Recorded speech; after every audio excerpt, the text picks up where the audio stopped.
As soon as I heard it on the radio, my first thought was, well, a plane crashed into the Empire State Building in 1936, and, not that big a deal. And then I had heard that it was a jetliner.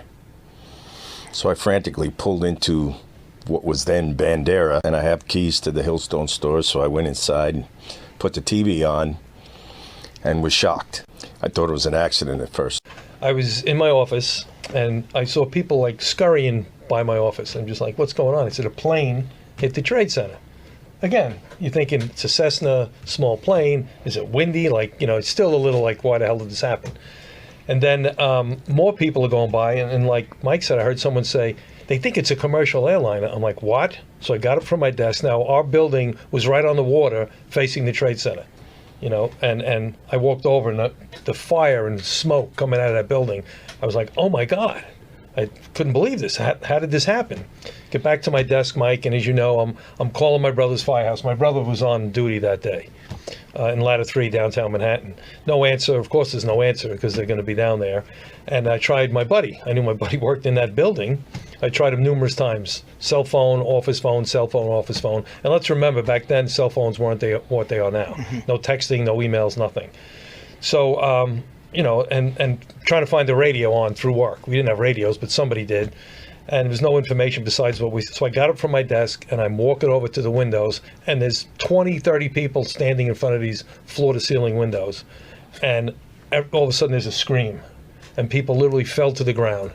And I was like, what happened? They said a second plane hit the Trade Center. Instantly, it's terrorism. I mean, planes had never hit that, no less 2 in 18 minutes. I'm like, oh my God, that's terrorism. It was a horror movie.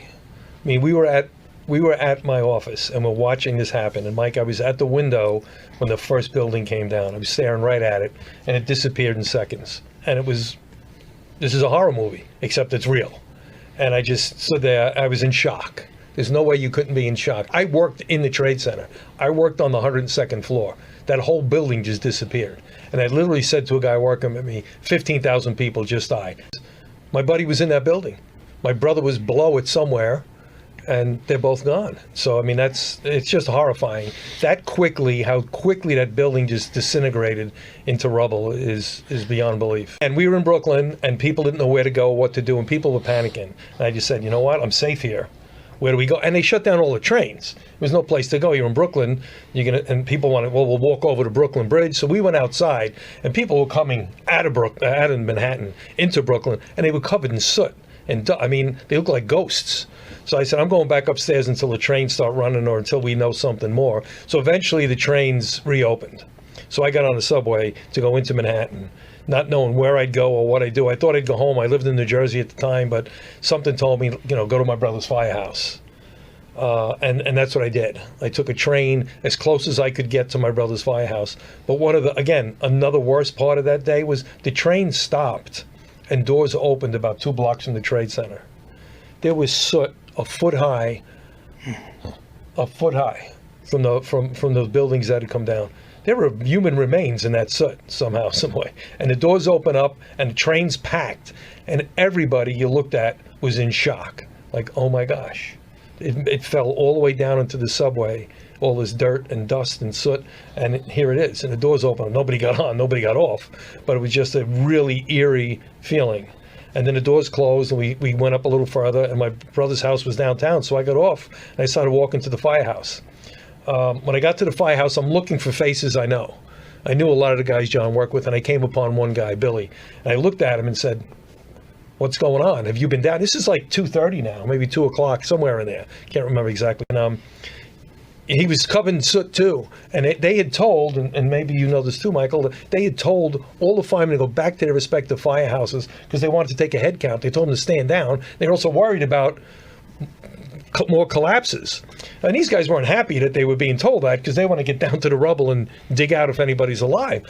So he said, there's no survivors. He hesitated at first. He goes, we didn't find any survivors. And he goes, it looks like the moon. None of us have seen anything like this ever. And why would they? There's 2 buildings now, 107 stories high, have collapsed, one right after the other, full of people. So and the phone's ringing in a firehouse, and this one fireman who's in the house watch, as you call it, answering the phone goes, I'm not answering this effing phone anymore. Because he's telling it's people's wives, girlfriends, children calling, asking, where's my dad, where's my brother, where's my husband? And he just, I'm not answering it.